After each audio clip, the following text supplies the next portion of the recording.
Hello all. In last session, we have discussed about the drugs which reduce the acid secretion. In this session, we discuss remaining drugs. Objectives of the session is describe the mechanism and uses of antacids, explain the benefits of ulcer protective drugs, describe pathogenesis, drugs and regimes of H. pylori infestation, and outline a treatment of GERD. First group of drug is those drugs which can neutralize the gastric acid. These drugs are basically known as an weak bases that neutralize the gastric acid, but as such they doesn't having any uh, action to reduce the volume of acid. Their major role in a peptic ulcer is to provide a prompt relief from a ulcer pain.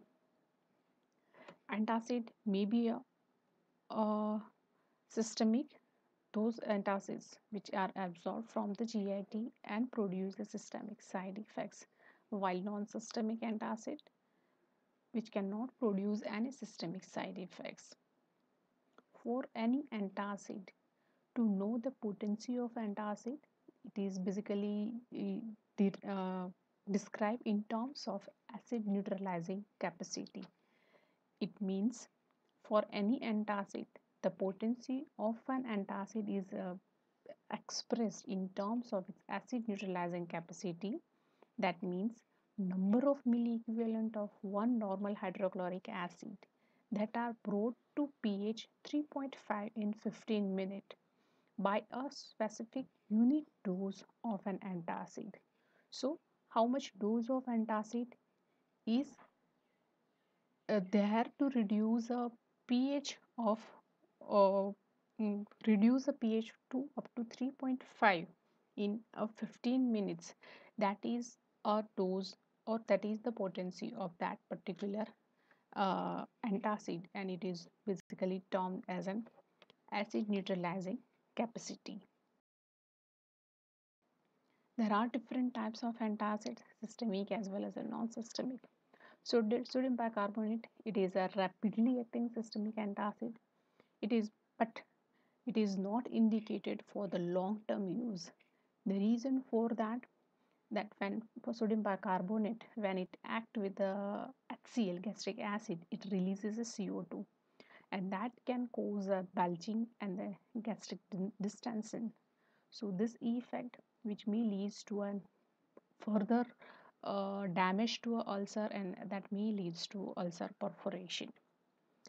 As such, after reaction, there is a formation of sodium chloride. That sodium chloride can be absorbed, and that can produce again a fluid retention. So that fluid retention is again harmful to a patient who are having a cardiac and a renal disease, or those who are having hypertension. So sodium bicarbonate, they are contraindicated in cardiac and renal diseases. And major drawback is that there is a chance to development of rebound hyperacidity. So the use of sodium bicarbonate, due to all this drawback, the use of sodium bicarbonate is reduced nowadays. It is given, or we can see that the acid neutralizing capacity or the potency of the sodium bicarbonate is that 1 gram of sodium bicarbonate can reduce the pH up to 3.5 in 15 minutes, or in some cases it may be within 1 hour. It can neutralize 12 milliequivalent of hydrochloric acid. Another one is aluminum hydroxide, magnesium trisilicate, megaldrite, or magnesium hydroxide. All are known as a non-systemic antacid. They are slower but longer acting drugs. Major advantage that rebound hyperacidity is not associated with them. If we can say that aluminum hydroxide, it basically reduces the GI motility, and it can cause a constipation, whereas magnesium salts are there. They are basically increase the GI motility, and they are mainly responsible for the development of diarrhea. So most of the market preparations which are available as an antacid preparation, they contain this agent in a combination. So the main uh, reason to combine these two is together is that they can minimize the effect on the bowel movement. There are doses for aluminum hydroxide. 1 gram can neutralize 2.5 milliequivalent of HCl, while magnesium hydrochloride, which can neutralize 1 gram, can neutralize the 30 milliequivalent of hydrochloric acid. There is another one antacid preparation, which is a calcium carbonate. Uh, Milk alkali syndrome is basically caused with excessive dose of calcium carbonate. So, uh, with this, calcium containing food should be avoided uh, with the foods which contain a high amount of calcium ion, like milk. So, the use of calcium carbonate can also be reduced. More popular is combination of aluminum hydroxide and magnesium hydroxide. So antacid, most of the marker preparations which are available, they were given in a combination. The benefits of advantage of combination is that there is a sustained effect, there is a least effect on the bowel movement, that the bowel movement is not altered, and individual dose, if they are required to neutralize the gastric content, they may need a higher dose, but if they were given in a combination, their dose is reduced. So their main indication is uh, in case of acidity, heartburn, or dyspepsia, as well as they are also indicated in case of GERD. So they can just give a symptomatic relief by neutralizing a gastric content.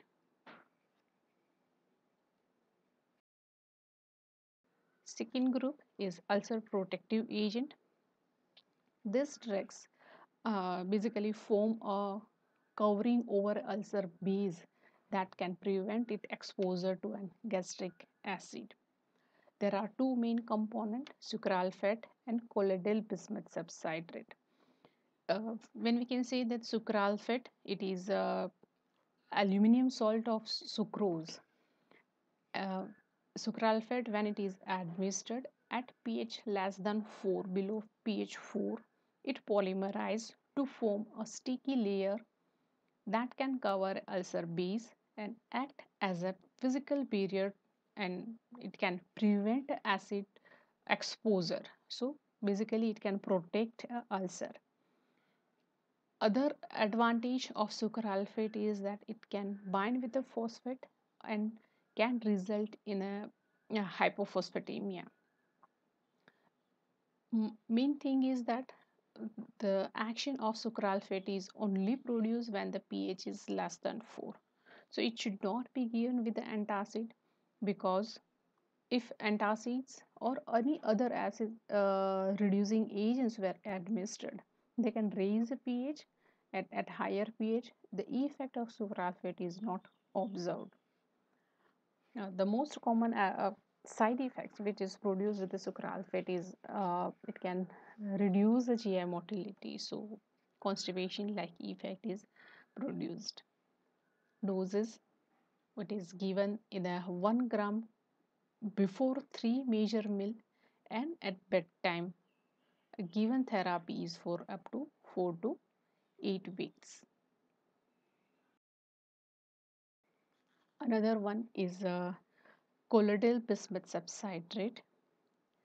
As like as a sucralfate, it also precipitates at pH less than 5, where it may increase. Additionally, it can also increase gastric mucosal prostaglandin, mucus, and bicarbonate secretion. We know that prostaglandin is helpful again to increase mucus and bicarbonate ion production, and uh, mucus can protect the ulcer. Bicarbonate ion is there to neutralize the gastric content.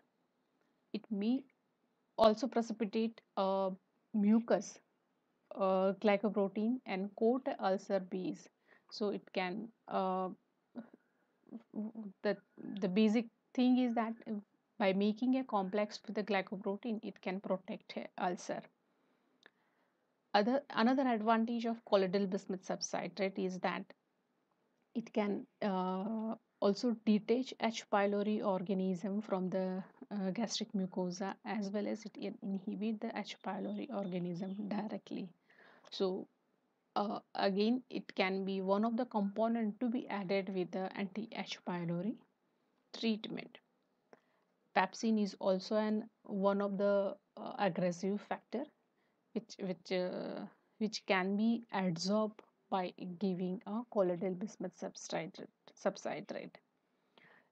It is given in a dose almost similar dosing where there as like a sucralfate, but the dose which is required is 120 milligram uh, half an hour before 3 major meal and at a bedtime. So total 4 doses were required for a colloidal bismuth substrate.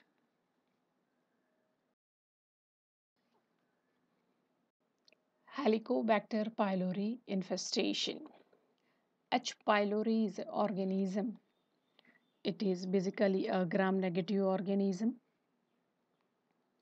When it is administered, when we can see that H. pylori is a gram-negative bacilli which adapted to survive in a hostile environment of a stomach. Almost when we can see that 1/2 of the world population has a H. pylori infestation. Once they were diagnosed through having a peptic ulcer, they having associated with the H. pylori infestation. So the prevalence of H. pylori infestation is around 80 to 90%. If we can say that various studies have shown that about 95 percentage of the patient with the duodenal ulcer and the 85 percentage of patient with the gastric ulcer are infected with the H. pylori infestation. Regarding the pathogenesis of H. pylori infection, it is a gram-negative spiral and it has a multiple flagella at one end. So here you can see that they are also having a flagella, but it is at a one end. What they can do? H. pylori organisms, they can attach to the surface of epithelium, that is below the mucus. This organism having a high urease activity, so they can produce a ammonia.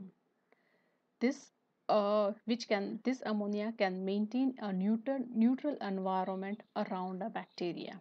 So around an organism there is a neutral environment, and in a gastric lumen there is a presence of acid. So there is a due to neutral environment around the organism, there is a back diffusion of H plus ion. That means that back diffusion of H plus ion, that means they are back diffuse on in a GI mucosa, and continuous availability of acid in a GI mucosa may leads to development of ulceration. Diagnose that the person having H. pylori infestation or not. So for the diagnosis of H. pylori infection, various tests are used like detection of IgG antibody against the H. pylori organism, urea breath test, where there is we can detect a presence of urea in a breath, or through biopsy of GI mucosa, we can confirm that the person having a H. pylori infestation. When all H. pylori positive ulcer patients should receive at least H. pylori eradication therapy. If it in absence of H. pylori testing, all cases with those cases who are failed with the conventional therapy, either with the H2 blocker therapy or with the proton pump therapy, there is a more chance to for a relapses. At that time, they must be treated with the anti-H. pylori drugs. There are various drugs, antimicrobial agents, which are used for a treatment of H. pylori infestation, like amoxicillin, tetracycline, clarithromycin, metronidazole, and tinidazole. All this, if they were used as a single agent, there is a more chance for a development of resistance. So, for a treatment of H. pylori infestation, they must be given as given in a combination to reduce the development of resistance. Regarding the duration of H. pylori eradication therapy, a number of three drug regimes of 1 or 2 weeks are being used for majority of the cases, uh, especially in initial cases. One Any one of the triple drug therapy which was given for a 1 week is recommended. This can achieve a almost 85% eradication of H. pylori infestation. Then there is a 2 week triple drug regime. If they were given, they can produce a higher eradication rate, which can be reached up to 95 percentage of 96 percentage of eradication. So mm if higher the duration of therapy, maximum, if you are giving it for the 2 weeks of therapy, maximum benefit can be achieved. But initially therapy is given for the short duration of time. There are various advantages which are associated with a shorter duration. 1 week regime is that patient compliance is better because they had to take lesser medicine. There are less chance for the development of few adverse drug reaction, and the most important part is that there is a reduced cost of therapy. There are different regimes which were available in the combination of drug regime. One group is from proton pump inhibitor added with the two different group of antimicrobial agent. Here if you can see that one, there is a omeprazole which is given as 20 milligram with amoxicillin 750 milligram with tinidazole 500 milligram. All these were given 2 times a day, and the therapy is given for 14 days. Another one is lansoprazole 30 milligram with clarithromycin 250 milligram with tinidazole 500 milligram 2 times a day for 14 days. Lesser duration or the 1 week regime is there, where omeprazole is 20 milligram. The dose of amoxicillin is higher, that is 1000 milligram, and clarithromycin, which is given as an 500 milligram. All this will be given for 2 times a day.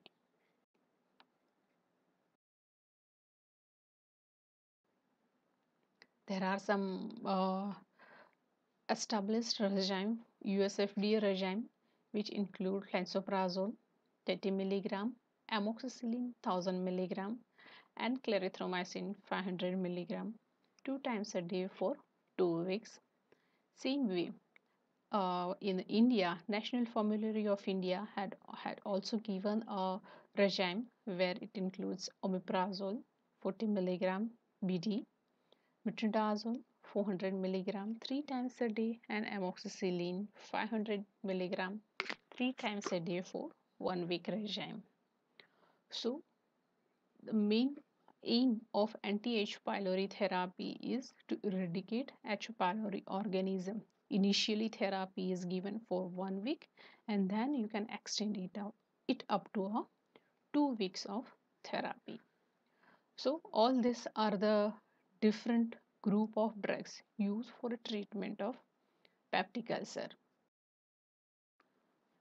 Now, how to manage a patient with a peptic ulcer? Management of peptic ulcer. For treatment of peptic ulcer, it can be categorized in a two-way: medical management or surgical intervention.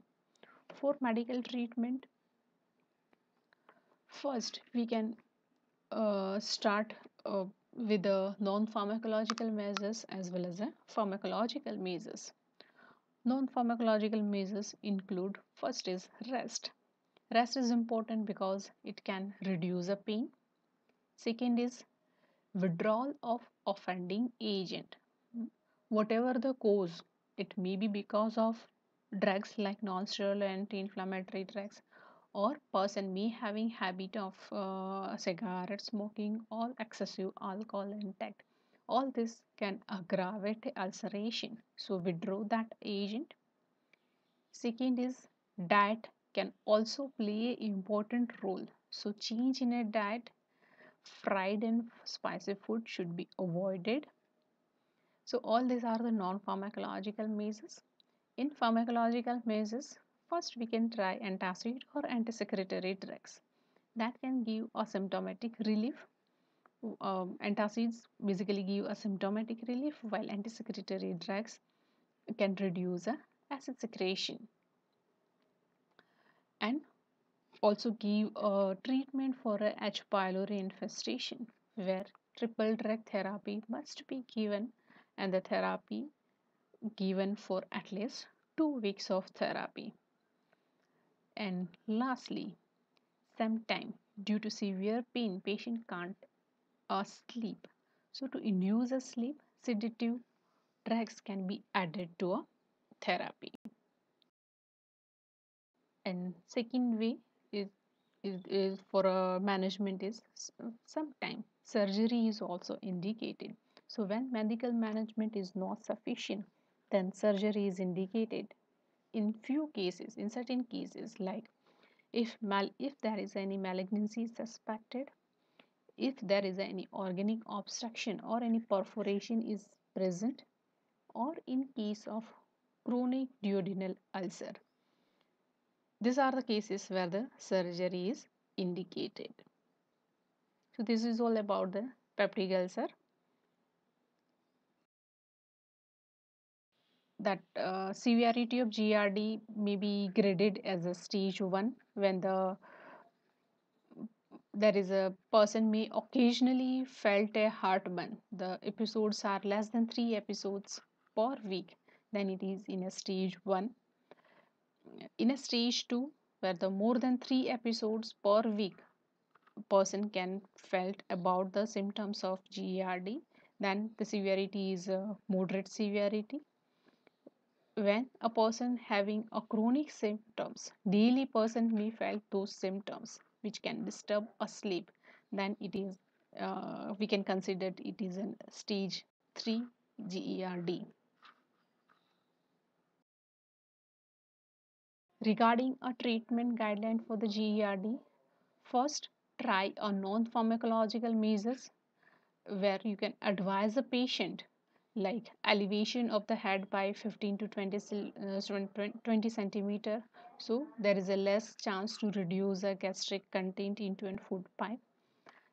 You can also advise a patient for a weight reduction and advise them to avoid a large meal or the food which can induces a reflux.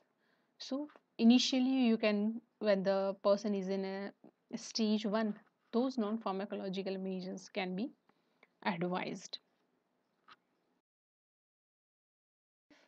Severity is moderate or severe, at that time it is necessary to give a pharmacological management. There are basically three groups of drugs are used. One is proton pump inhibitors.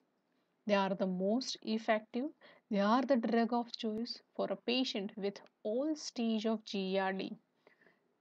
The advantage is that after taking proton pump inhibitor, there is a prompt relief in symptoms in case of GERD. Second is H2 blockers or antacid. For mild cases, we can use them. What they can do? They can reduce the acidity of the gastric content, but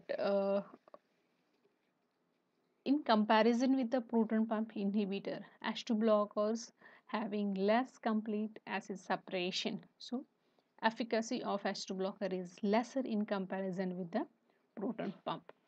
And third group is prokinetic. They are not used for routine maintenance but only for the refractory cases. Prokinetic drugs like uh, metoclopramide, mozapride, what they can do, they can relieve regurgitation and heartburn by increasing a tone. So main action of prokinetic drug to enhance the lower esophageal sphincter tone, and as well as they can also facilitate the gastric emptying. So these two effect may helpful to give a relief in a GERD, but they doesn't having any action on a gastric acidity, or it cannot having any effect on a esophageal ulceration healing effect. So first you can use this two group proton pump inhibitor or astro blockers, and in severe cases you can add prokinetic drugs along with this group of drugs. So this is all about the GERD. In summary, we can see that major role of antacid in a peptic ulcer is to provide a prompt relief from ulcer pain.